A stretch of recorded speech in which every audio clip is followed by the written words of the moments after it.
విశ్వసనీయతతో కూడిన రాజకీయాలు చేశామని గర్వంగా తలెత్తుకొని కూడా చెప్పగలుగుతాం. ఎందుకు మొన్న ఎలక్షన్లే 2014 ఎలక్షన్ మీ అందరికీ గుర్తుండే ఉంటుంది. మనం ఓడిపోయాం ఆ ఎలక్షన్. ఓడిపోయేటప్పుడు కూడా నా దగ్గరికి చాలామంది వచ్చినారు, మన వాళ్ళే నా దగ్గరికి కూడా వచ్చినారు. మన మంచి కోసమే చెప్పారు, నా మంచి కోసమే చెప్పారు. అన్న చంద్రబాబు నాయుడు ఇష్టం వచ్చినట్టు అబద్ధాలు ఆడుతూ ఉన్నాడు, రైతులకు రుణమాఫీ అంటూ ఉన్నాడు, మహిళలకు రుణమాఫీ అంటూ ఉన్నాడు, ఇంటింటికి ఉద్యోగం అంటున్నాడు, ఉద్యోగం ఇకపోతే 2000 అంటున్నాడు, ప్రతి ఒక్కరికి 3 సెంట్ల స్థలం అంటూ ఉన్నాడు. ఈయన చంద్రబాబు నాయుడు అంటూ ఉన్నాడన్నా, మనం కూడా అనకపోతే ఎట్టా, మనం కూడా రైతులకు రుణమాఫీ చేయకపోతే చేస్తామని చెప్పకపోతే ఎట్టా, ఫస్ట్ చెప్పేసేయండి నా, మళ్ళీ సంగతి మళ్ళీ చూస్తాము అని నాతో కూడా చెప్పినారు. కానీ చెయ్యలేనిది, జరగనిది చెప్పడానికి మీ జగన్ ఇష్టపడలా, అబద్ధం చెప్పలా. అబద్ధం చెప్పనందుకు ఆ ఎన్నికల్లో మనం ఓడిపోయినాం. ఆ ఎన్నికల్లో మనం ఓడిపోయి ప్రతిపక్షంలో కూర్చున్నాం. దాని తర్వాత చంద్రబాబు నాయుడు పరిపాలన చేశాడు. అడ్డగోలుగా ఆయన చెప్పినవన్నీ అబద్ధాలు అని చెప్పి ప్రజలందరూ కూడా నమ్మేట్టుగా, ప్రజలందరికీ కనిపించేట్టుగా చంద్రబాబు నాయుడు అనే వ్యక్తి ప్రజలను మోసం చేశాడు అన్నది తెలిసేట్టుగా ఆ తర్వాత 2019 ఎన్నికలు వచ్చేసరికి ఏకంగా చంద్రబాబు నాయుడు అనే వ్యక్తికి డిపాజిట్లు కూడా దక్కని అందువానమైన పరిస్థితులకి పోయాడు. 2019లో మళ్ళీ మనం అధికారంలోకి వచ్చినాం. మన మేనిఫెస్టోలో చెప్పింది ఏది కూడా పలాని మాట చెప్పినామనంటే ఒక్క మాట కూడా తప్పకుండా మొట్టమొదటిసారిగా రాజకీయాలలో విలువలు అంటే ఏమిటి, విశ్వసనీయత అంటే ఏమిటి అనే పదానికి మనం అర్థం తీసుకొస్తూ అడుగులు వేసాం మొట్టమొదటిసారిగా. ఇంతకుముందంతా మేనిఫెస్టో అంటే చెత్తబుట్టలో వేసే డాక్యుమెంట్. మొట్టమొదటిసారిగా మేనిఫెస్టో అంటే చెత్తబుట్టలో వేసే డాక్యుమెంట్ కాదు. మేనిఫెస్టో అని అంటే ఒక బైబిలు, ఒక భగవద్గీత, ఒక ఖురాన్ అని చెప్పి మొట్టమొదటిగా నిర్వచనం మారుస్తూ చెప్పిన ప్రతి మాట కూడా నెరవేర్చాం. ఒక 10% జనాభాలు మాత్రం చంద్రబాబు నాయుడు మోసాన్ని నమ్మారు. చంద్రబాబు నాయుడు క్యాంపెయినింగ్ ఇంటింటికి పోయినప్పుడు వాళ్ళ ఎమ్మెల్యేలు చేసిన క్యాంపెయిన్ పిల్లలు కనపడితే నీకు 15,000, నీకు 15,000, నీకు 15,000, నీకు 15,000 సంతోషమా అని అడిగే క్యాంపెయిన్.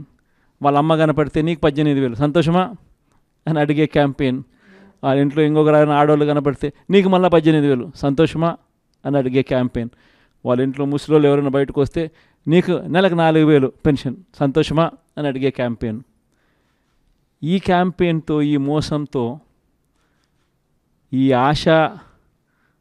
ఆశతో ఓ 10% జనాదులు మన దగ్గర నుంచి దూరం అయ్యారు. పాడేరు నియోజకవర్గం నుంచి మన పార్టీ తరఫున ఎన్నిక కాబడ్డ జెడ్పీటీసీలు, ఎంపీటీసీలు అందరూ కూడా ఈరోజు అందరం కూడా ఇక్కడ కలవడం జరుగుతూ ఉంది. దాదాపుగా 85 చోట్ల పాడేరు నియోజకవర్గంలో ఈ ఎన్నిక జరిగితే మన పార్టీ తరపు నుంచి 57 స్థానాలు మనం గెలిచాం. ఈరోజు మామూలుగా అయితే ఈ ఓవరాల్ ఎమ్మెల్సీ స్థానాలు కూడా ఏదైతే జరుగుతూ ఉందో, పోటీ జరుగుతూ ఉందో, ఇందులో మామూలుగా అయితే ఎవరు తెలుగుదేశం పార్టీ పోటీ పెట్టకూడదు. నైతిక విలువలు ఉన్న ఏ పార్టీ అయినా పోటీ పెట్టకూడదు. ఎందుకంటే 600 చిల్లర స్థానాలు మనం గెలిచినాం.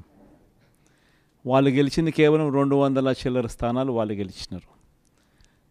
వాళ్ళకు మధ్య తేడా దాదాపుగా 387 స్థానాలు వాళ్ళకు మనకు తేడా ఉంది. గెలిచిన వాళ్ళంతా కూడా మన పార్టీ గుర్తు మీద, మన పార్టీ జెండా మీద గెలిచిన వాళ్ళు. వాళ్ళ సైడ్ అయినా అంతే, మన సైడ్ అయినా అంతే. మరి అటువంటప్పుడు మెజారిటీ లేనప్పుడు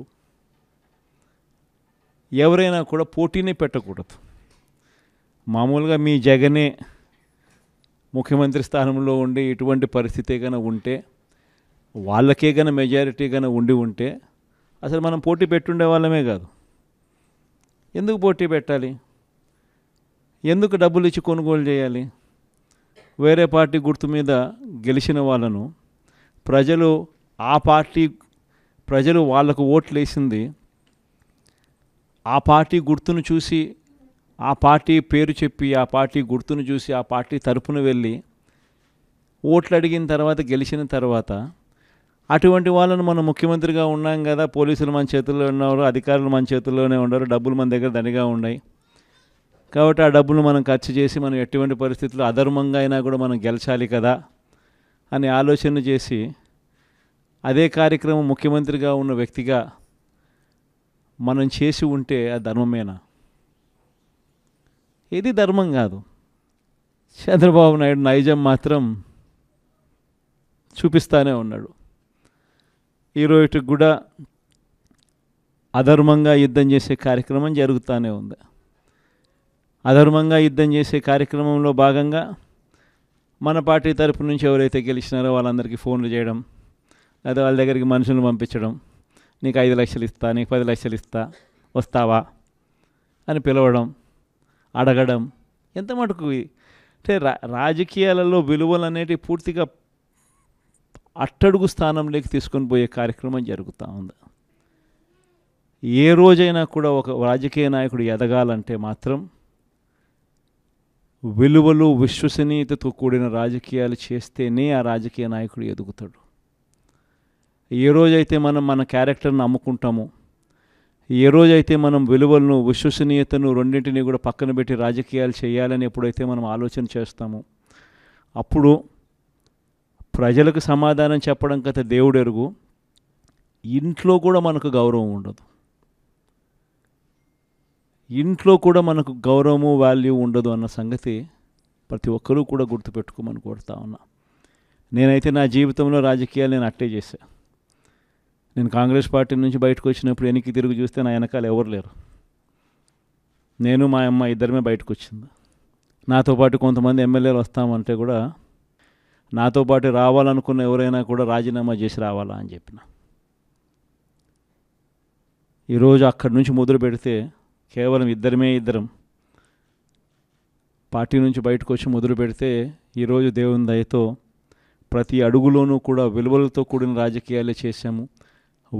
2019లో మనం అధికారంలోకి వచ్చినాం.